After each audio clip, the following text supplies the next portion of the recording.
NRT அவர்களுடைய விழாவிற்கு வருவது என்று சொன்னால் எல்லோரும் சொன்னவர்கள் ஒரு மகிழ்வான தருணம். ஏன்னு சொன்னால் மனித நேயம் குறைந்து கொண்டிருக்கின்ற இந்த காலகட்டத்திலே மனித நேயமிக்க தலைவர்கள் தான் மனிதர்களாக வாழ தகுதியுள்ளவர்களின் நிலை வரப்போகிறது.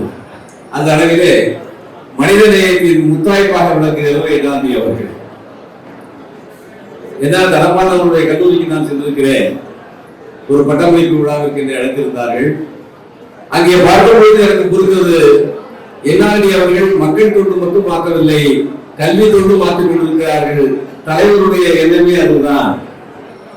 தலைவர் காமராஜருடைய எண்ணத்தை உண்மையிலேயே ஈடேற்றிக் கொண்டு வருகின்ற ஒரு மாபெரும் மனிதராக இன்று திகழ்கிறார் என்று சொன்னால் அது திருமிகு என்ஆர் தனபாலன் அவர்கள் தான்.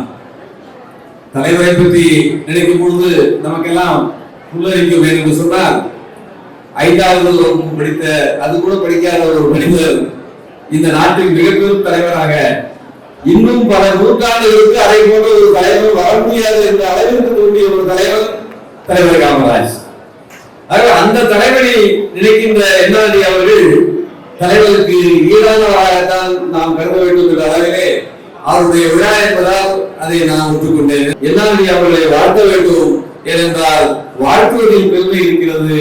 நல்ல மக்களை வாழ்த்தவில்லை என்று சொன்னால் வாழ்வு நாசமாகிவிடும் என்ற காரணத்தினால்தான் இந்த பொறுப்பை ஏற்றுக்கொண்டு இங்கே வந்திருக்கிறேன். அந்த அளவிலே என்ஆர்டி அவர்கள் சமுதாயத்தில் லயன்ஸ் கிளப்ல எவ்வளவு செய்திருக்காரு நன்றாக தெரியும். அந்த அளவிலே உள்ளார்ந்த ஒரு எண்ணம் வேண்டும்.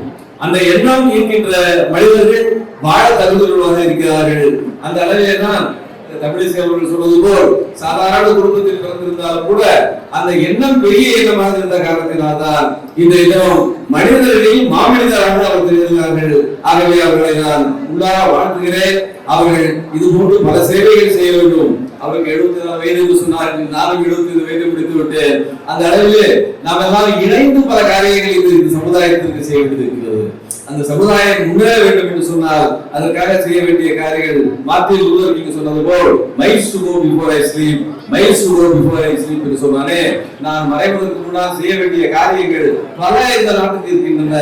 அந்த எண்ணத்திலே மனதிலே கொண்டு என்ஆர்டி போன்றவர்களுடைய அந்த உழைப்பையும் அந்த மக்களுக்கு ஆற்றுகின்ற சேவையையும் நாம் ஏற்றுக்கொண்டு அதன் மூலமாக வாழ வேண்டும் என்று அவர்களை நான் வாழ்த்தி, அவர்கள் பல ஆண்டுகள் வாழ்ந்து இந்த சமுதாயத்திற்கு சீர் செய்ய வேண்டும் என்று கேட்டு அமைகிறேன். நன்றி, வணக்கம்.